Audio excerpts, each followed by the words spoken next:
Most people look at the Kawasaki Z900RS and think it's just a retro bike with modern parts. I used to think the same. But the more time I spent comparing it to modern naked bikes, the more I realized it's kind of doing the opposite of what the market is chasing.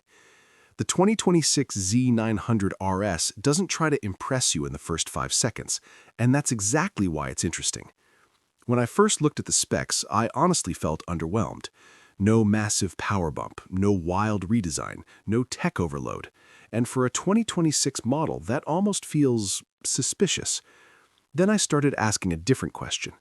What if Kawasaki didn't want this bike to compete on paper at all? What stood out to me immediately was how intentional everything feels. The engine isn't chasing peak numbers. The riding position isn't aggressive.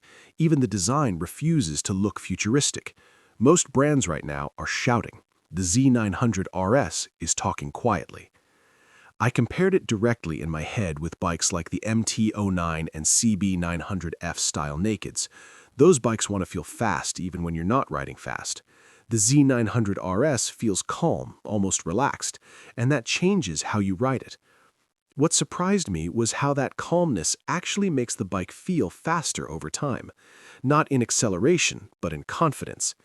The inline-4 engine is smooth in a way that's becoming rare. It doesn't punch you in the chest, it pulls you forward like it knows where you're going. Most people miss this, but the tuning matters more than the horsepower. You don't need to fight the throttle. You don't need to keep the revs high to feel alive. This bike rewards patience, and that's not something you hear often in 2026. One big misconception is that the Z900RS is only for older riders or nostalgia lovers. I don't agree with that at all. I think it's for riders who are tired of being overstimulated. So many bikes today feel like smartphones on wheels. Menus, modes, alerts, flashing screens. The Z900RS still feels like a motorcycle first. Yes, it has modern tech, but it stays in the background. Nothing interrupts the ride unless you ask for it. I notice this especially when thinking about long rides. Not touring, just real-world riding. Back roads, early mornings, empty highways. This bike doesn't push you to ride harder, it lets you ride longer, and that's a huge difference. Another thing people often misunderstand is the weight. On paper, it's not light, but balance hides weight better than numbers ever will. The moment you imagine leaning it into a corner, it feels predictable. No drama, no surprise corrections. I think Kawasaki nailed something here that most brands forgot. Trust. You trust the throttle. You trust the chassis. You trust yourself more on this bike, and that changes your mindset completely.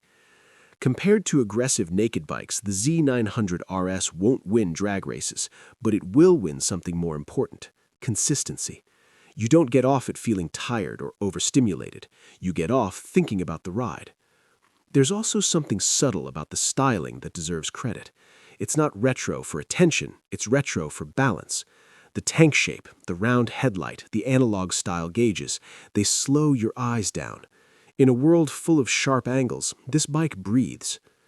One practical takeaway here is knowing what kind of rider you actually are.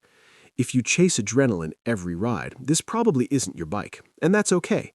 But if you value rhythm over chaos, the Z900RS makes sense. Another takeaway is resale value and long-term ownership. Bikes like this age well. Trends don't matter as much. I compared it mentally to bikes that feel exciting now but dated in 3 years. The Z900RS feels like it's already settled into its identity. There's no identity crisis here. What I also appreciate is that Kawasaki didn't over-modernize the sound or feel. The exhaust note is present, not loud. The vibration is controlled, not sterile. You still feel mechanical connection. That's rare now. Most people shopping this bike are probably cross-shopping something faster. I think that's the wrong comparison. This bike isn't about faster than, it's about better with. Better with time, better with experience, better with restraint. If I had to criticize something, it's that this bike requires self-awareness. It won't distract you from a bad mood. It won't hype you up artificially. It reflects you back at yourself. And honestly, that's not for everyone.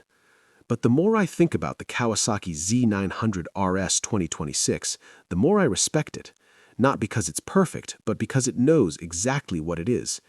In a market chasing the next big thing, this bike quietly chooses to be complete.